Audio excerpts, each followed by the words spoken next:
Assalamualaikum warahmatullahi wabarakatuh. Bismillahirrahmanirrahim.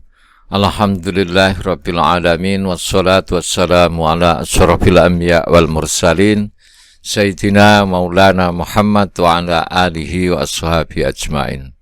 Amma ba'du. Sahabat Kampung Ilmu yang berbahagia, selamat bertemu kembali dengan saya Muhammad Ajib di channel Kampung Ilmu, channelnya orang-orang yang tidak lelah mencari ilmu. Semoga kalian semua diberi Allah kesehatan lahir dan batin, dan semoga tetap semangat di dalam mencari ilmu. Pada kesempatan kali ini, sebelum kita melanjutkan kajian kita, terlebih dulu saya akan menyampaikan ringkasan 9 janji Allah yang akan diberikan kepada orang-orang mukmin di dunia, tidak menunggu sampai hari akhirat tiba. 9 janji Allah itu adalah: 1. An-nasru ala a'daihim. Orang beriman dijanjikan oleh Allah akan mendapat pertolongan dan kemenangan di dalam menghadapi musuh-musuhnya.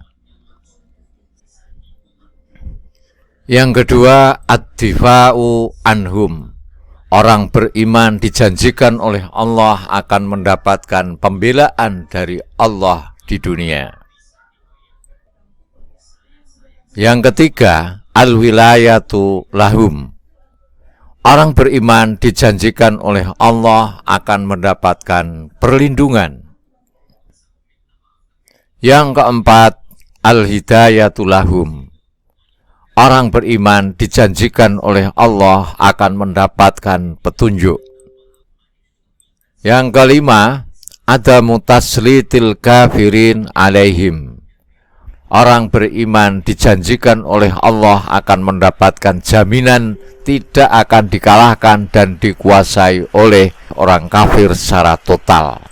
Janji Allah yang keenam, at-tamkinu lahum wal istikhlafu fil ardi. Orang beriman dijanjikan oleh Allah akan menjadikan mereka kuat dan menjadi penguasa di muka bumi ini. Yang ketujuh, ar-rizqu at-thayyibu. Orang beriman dijanjikan oleh Allah akan mendapatkan rizki yang baik. Janji Allah yang kedelapan adalah al-izzah. Orang beriman dijanjikan oleh Allah akan mendapatkan kemuliaan. Janji Allah yang kesembilan, orang beriman dijanjikan oleh Allah akan mendapatkan kehidupan yang baik, aman, dan sejahtera. Sahabat Kampung Ilmu yang berbahagia, sekarang kita lanjutkan kajian kita. Bismillahirrahmanirrahim. Amad daru anapun utawi negeri, al-akhiratu akhirat, iku fahasbuhum, moko iku cukup kedue alladzina amanu, apa qaulullahi, pengendikane Allah subhanahu wa suci Allah. Innalladzina satemene wong akeh amanu kang padha iman sapa alladzina, wa amilu lan padha ngamal sapa alladzina amanu as-sholihati ing pira-pira perkara kang apik, iku kanat ana iku lahum kedue alladzina amanu apa jannatul firdausi, swarga firdaus, nuzulan hale dadi panggonan, khalidina hale langgeng, fiha ing dalem jannatul firdaus, laya poguna ora pengin sapa alladzina amanu anha saking jannatul firdaus khiwala pindah. Surat Kahfi ayat 107 lan ayat 108. Artinya kurang lebih, sesungguhnya orang-orang yang beriman dan beramal soleh, bagi mereka adalah surga firdaus menjadi tempat tinggalnya. Mereka kekal di dalamnya dan mereka tidak ingin berpindah darinya. Di dalam ayat ini Allah SWT menceritakan tentang hamba-hambanya yang berbahagia. Mereka adalah orang-orang yang beriman kepada Allah dan Rasul-Nya, serta membenarkan para Rasul tentang apa yang disampaikan oleh mereka. Orang-orang yang demikian itu mendapat surga Firdaus. Apakah jannah itu? Kata jannah sering diterjemahkan dengan surga. Ada juga yang menerjemahkan dengan kebun atau taman. Menurut bahasa, jannah itu artinya taman atau kebun. Ada yang mengatakan jannah adalah taman yang di dalamnya terdapat pohon-pohon anggur. Tentang Jannatul Firdaus ini, Abu Umamah mengatakan bahwa Jannatul Firdaus adalah bagian tengahnya surga. Sedang Qatadah mengatakan bahwa Firdaus adalah puncak surga, letaknya paling tengah dan paling utama. Sehubungan dengan hal ini ada sebuah hadis, Al-Firdausu Rabwatul Jannah Awsatuha wa ahsanuha.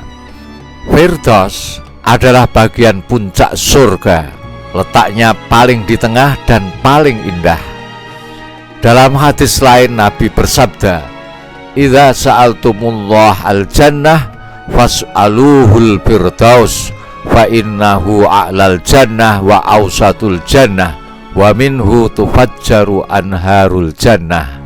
Apabila kalian meminta kepada Allah, mintalah kepadanya surga Firdaus, karena sesungguhnya Firdaus adalah bagian tengah surga yang darinya berhulu semua sungai surga. Apakah Jannatul Firdaus itu? Di dalam tafsir Qurtubi dijelaskan keindahan dan kenikmatan Jannatul Firdaus ini.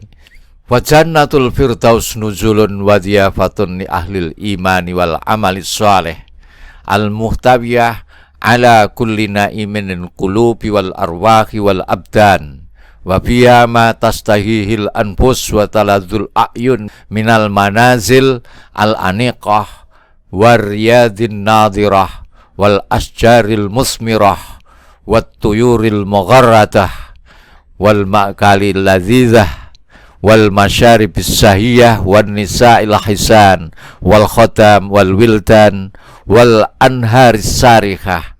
Jannatul Firdaus itu adalah tempat tinggal dan wahana perjamuan bagi orang-orang yang beriman dan beramal soleh.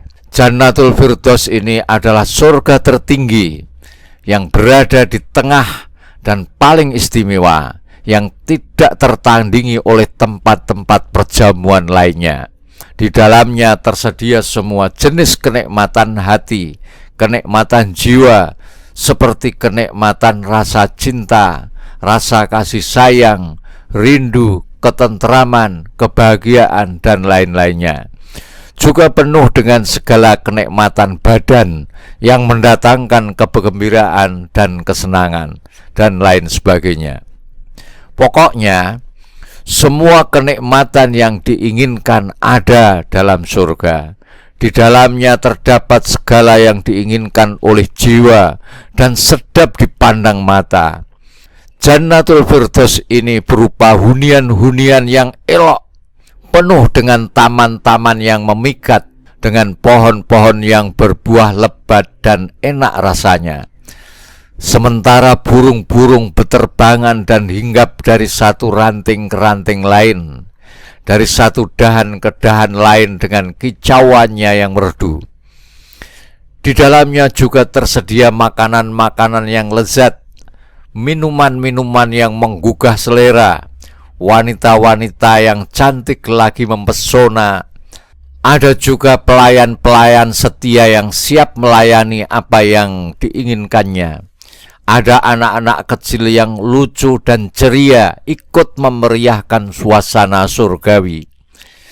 Sungai-sungai yang mengalir indah berwarna-warni. Kemanapun mata memandang, di sana ada panorama-panorama yang indahnya sangat-sangat fantastik. Ada juga keindahan yang memanjakan mata Anda dan kepuasan maknawi yang membuat hati tentram dan ridho. Semua kenikmatan-kenikmatan ini sifatnya lestari, kekal, tidak seperti nikmat di dunia yang cepat sirna. Namun puncak tertinggi kenikmatan dan paling utama adalah kenikmatan berdekatan dengan Allah yang Maha Rahman. Inilah kenikmatan paling besar di surga. Tidak ada kenikmatan yang lebih mengagumkan dan paling nikmat selain kenikmatan melihat wajah Allah Azza wa Jalla yang mulia. Pokoknya, surga itu merupakan tempat di mana semua obsesi kesenangan, kebahagiaan, kegembiraan manusia ada dan menjadi kenyataan. Terpaksa saya memakai kata pokoknya karena telah kehabisan kata untuk menggambarkan keindahan dan kenikmatan yang ada di surga yang sebenarnya. Sahabat kampung ilmu yang berbahagia, di dalam surat Luqman ayat 8 dan 9 Allah berfirman, Innalladzina amanu wa amilus solihati lahum jannatun na'im. Sesungguhnya orang-orang yang beriman dan mengerjakan amal-amal soleh, bagi mereka surga-surga yang penuh kenikmatan. Khalidina fiha wa'adallahi haqqa wa huwal azizul hakim. Mereka kekal di dalamnya sebagai janji Allah yang benar, dan dialah yang maha perkasa lagi maha bijaksana. Ayat 8 dan 9 surat Luqman ini merupakan kabar gembira bagi orang-orang yang melakukan kebaikan, yakni mereka yang beriman kepada Allah dan mengesahkannya dan membenarkan utusannya, dan mereka beramal dengan amalan yang saleh. Orang seperti ini oleh Allah akan dimasukkan ke dalam surga yang penuh kenikmatan, yang kenikmatannya tidak akan hilang selamanya. Kenikmatan surga itu tidak pernah dilihat oleh mata dan tidak pernah didengar oleh telinga. Bahkan daya khayal orang betapa liarnya tidak akan mampu membuat gambaran surga yang sesungguhnya.